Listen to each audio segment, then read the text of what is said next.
So what do we have here?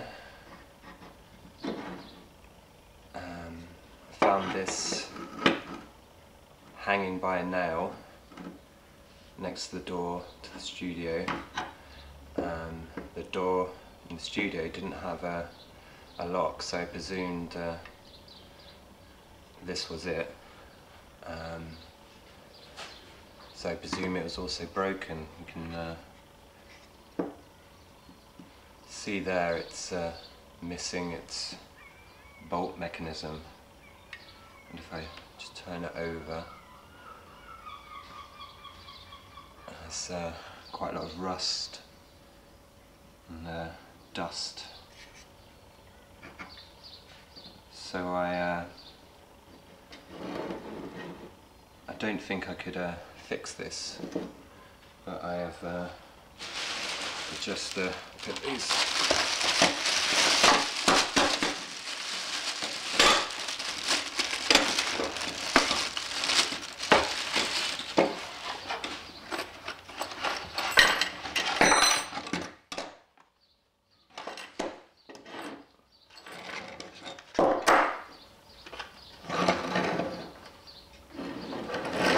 here we have this bright new shiny door lock which I've bought. Bought two. This one's slightly smaller, but I quite like this sort of dynamic shape. We have the keys and the lock mechanism there, and a couple of brass lock plates.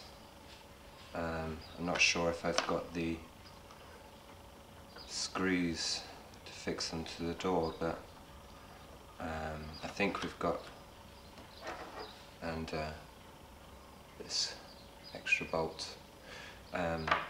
So we have the old lock and two new locks to work with. I just move these to one side, as I've got some other things to make some adjustments, my own modifications to the new lock mechanism for the studio door.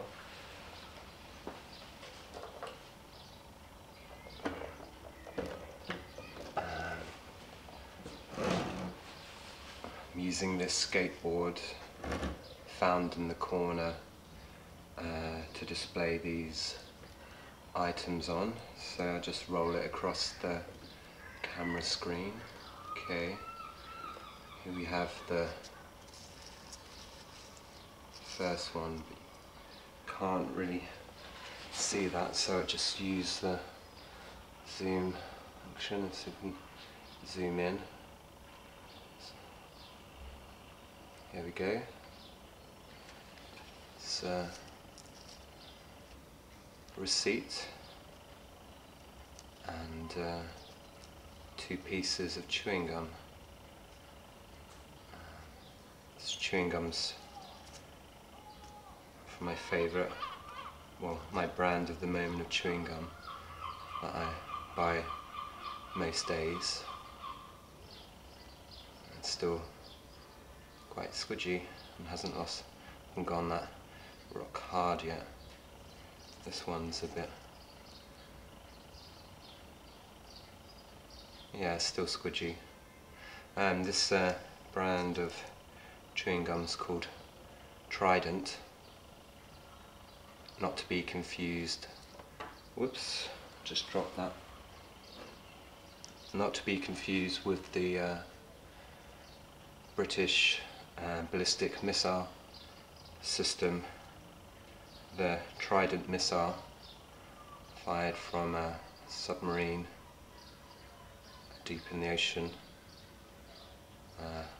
launches the ballistic Trident missile into the lower orbit, and then on impact destroys or obliterates probably more than 3,000 square meters. But this is the Trident chewing gum, which is when you buy it, it's obviously more of a tablet brick white colour, though this sort of green comes from this soft spearmint core. I think that's why these are my favourite. It's my favourite gum. So next, along the skateboard, let's roll it along. We have let's move them all close together. We have a selection of mortar, cement, and a brick. I found these two, this red brick or tile, which is quite common, this colour, where we are, and this piece of mortar here. The camera doesn't really want to focus on that. Maybe we can try and zoom in some more. There we go. You can see it's a cement, sand based. But these two here I have found just outside the studio, and they've obviously fallen from either a wall or the roof, but as the roof is only a metre or 2 meters high, I don't think when they fell they could have caused anyone any damage if they landed on them, any injuries. Just zoom out again with this control, it's a bit stubborn. There we go. And then there we have this more of a beige coloured mortar, which is seems to have more of a grain to it than this grey lump here. And this was recovered from this building next door to where I'm working now. The building next door is being renovated. You can't see what they're doing to the building as it's covered with scaffolding and this sort of tarpaulin material. But every now and again the builders come out with the rubbish or the leftover materials they want to scrap and throw it in the back of the lorry. And these are two examples of what they have thrown out. And you can see from this mortar, I'll just zoom in again, there we go, closer, you can see it's crumbles in the hand. So maybe the mortar of the building between the bricks was slightly compromised due to humidity or such like, and that's why it required renovation. Just put that down. Moving on, just zoom out. This is my remote control. Okay, so moving along. What do we have next? Okay.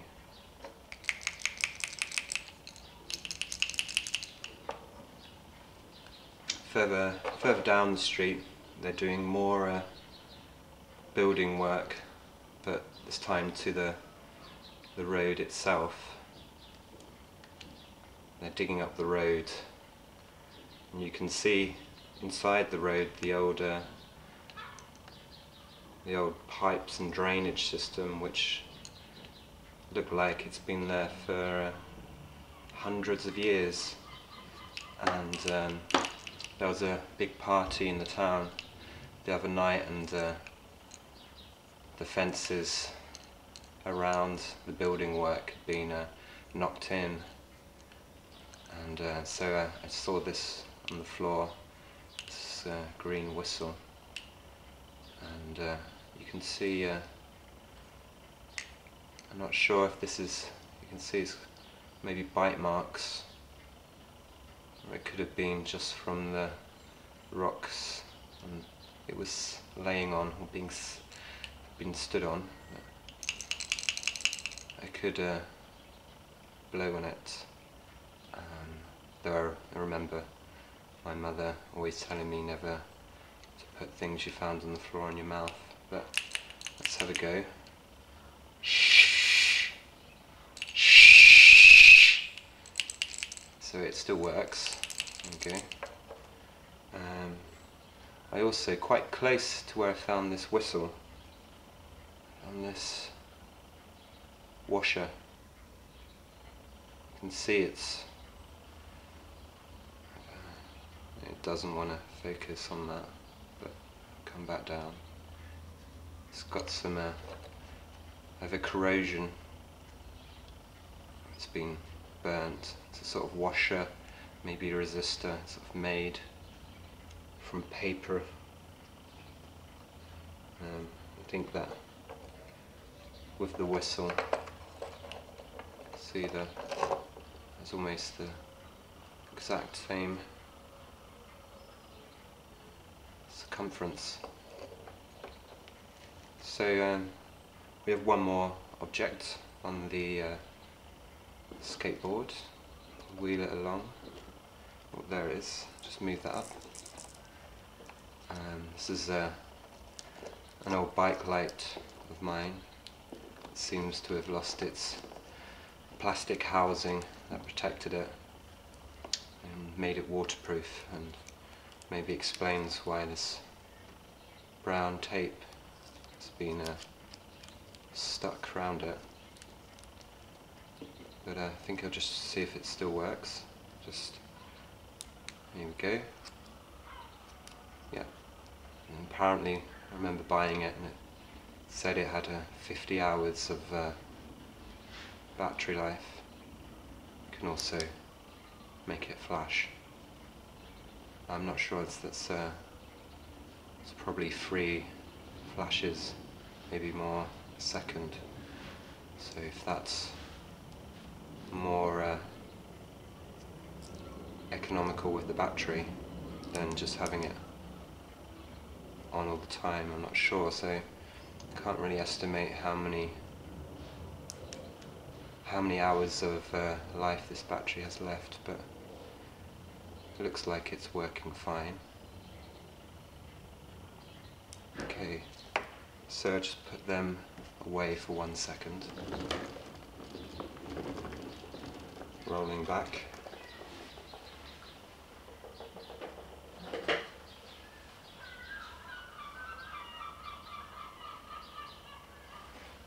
And bring this lock back into the frame. And you can see there's 2 screws at the top that's holding it together. I have this nice power drill, or power screwdriver even.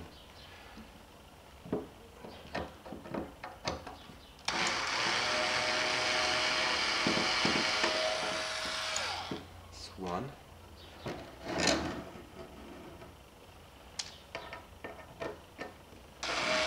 Whoops, it's hard to get a, it's probably using the wrong bit, but we'll try again.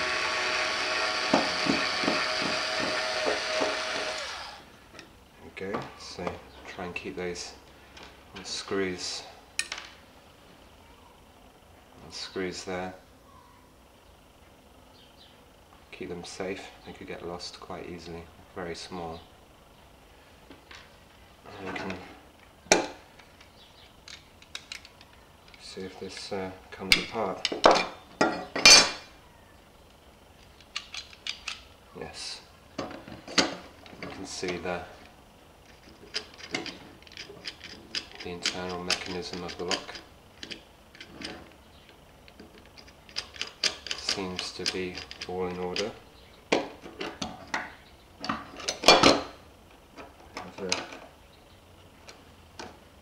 got some other tools with me.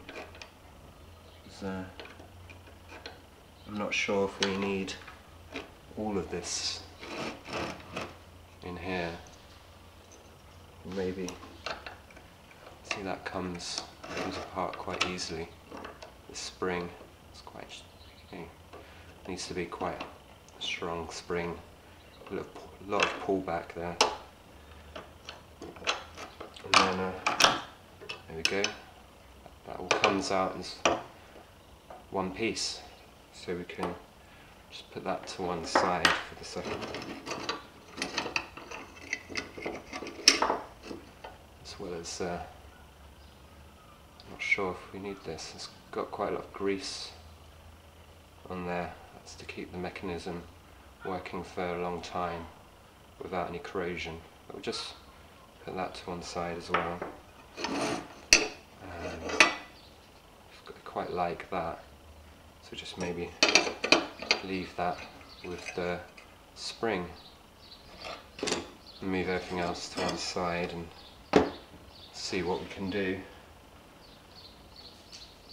Got the 2 pieces of chewing gum, which I think they themselves will stick quite happily to this metal material, this steel or iron. We can flatten them out. Okay. So we can see, fix that spring nicely into place. We have the next, these 2 pieces of brick and mortar that before seemed to have fitted together somehow like that, but I think within this lock mechanism, and there's not so much room if they were together, so probably need to keep them apart. You can see that it almost fits through such like, but this bit's in the way. So I have some other tools. Just, this might be quite loud.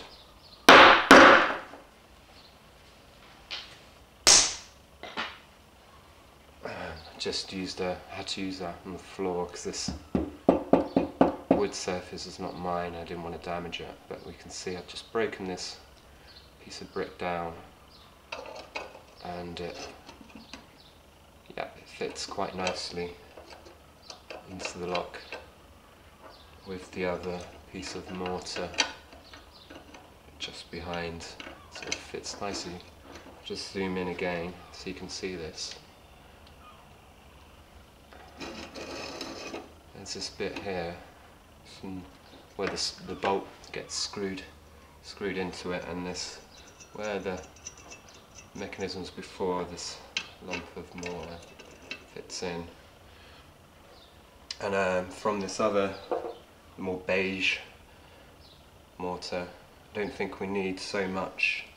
And again, I think it just fits. If I stick that there into the chewing gum next to the spring. Okay, so we'll zoom out, see what we've got so far.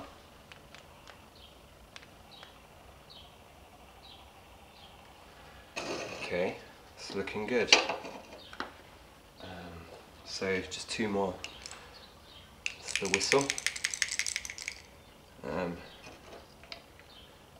That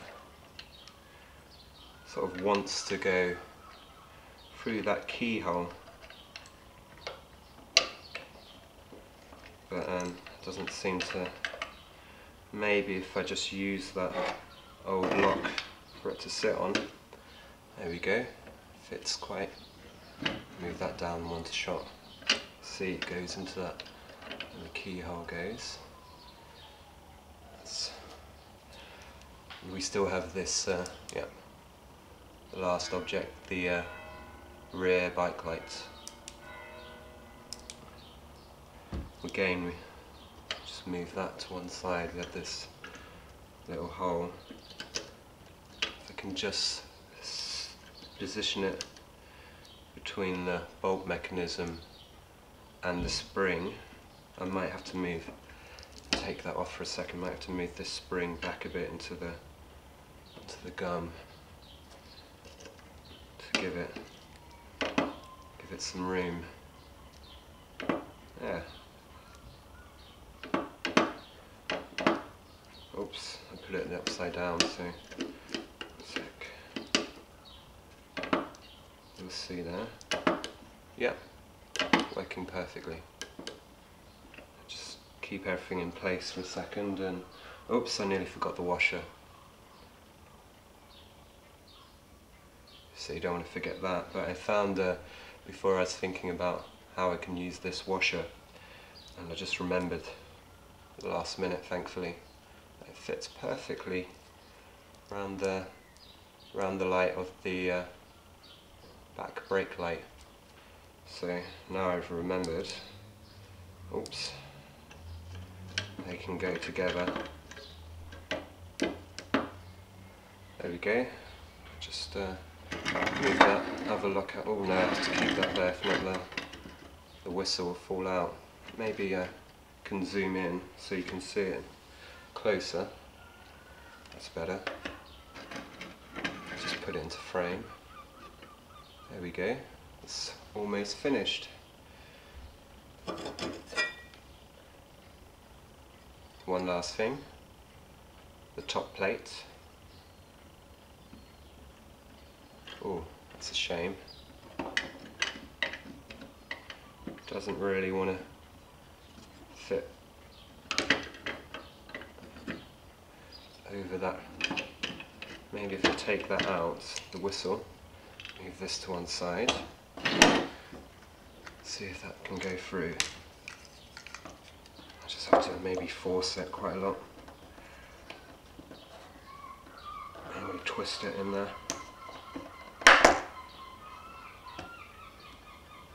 There we go, I think it's going. Yep. It's getting there. I just have to maybe tap.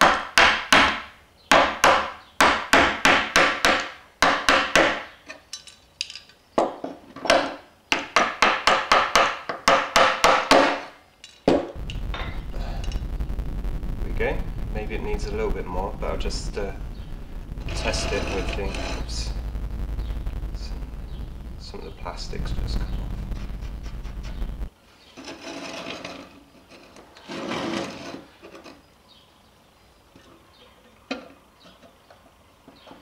So it's sort of, it's going back together, but I think it's the back to front this time, or top to bottom, the wrong way round.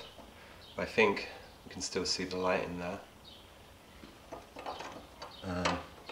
Might have to move it down a tad, so then you can maybe get your finger in there to switch it on and off. That's important. So you have to find a way of sticking all this together.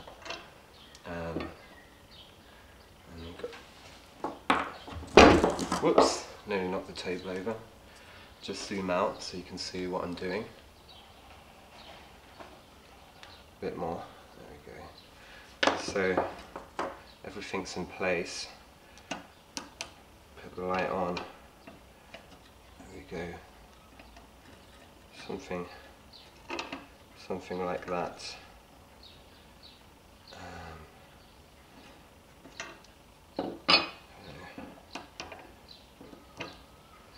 Got this some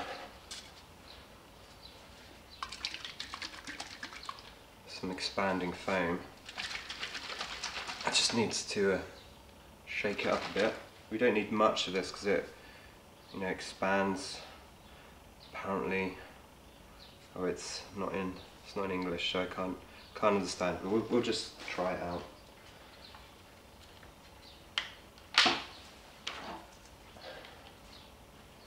That's if it's there. Oh yeah.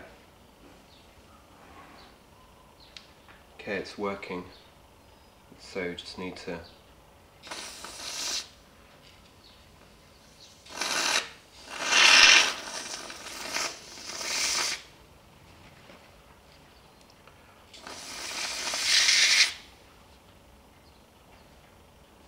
oh, you have to do it upside down, so I'm doing it wrong. We don't need too much. If I can just get some in. Whoops. There we go.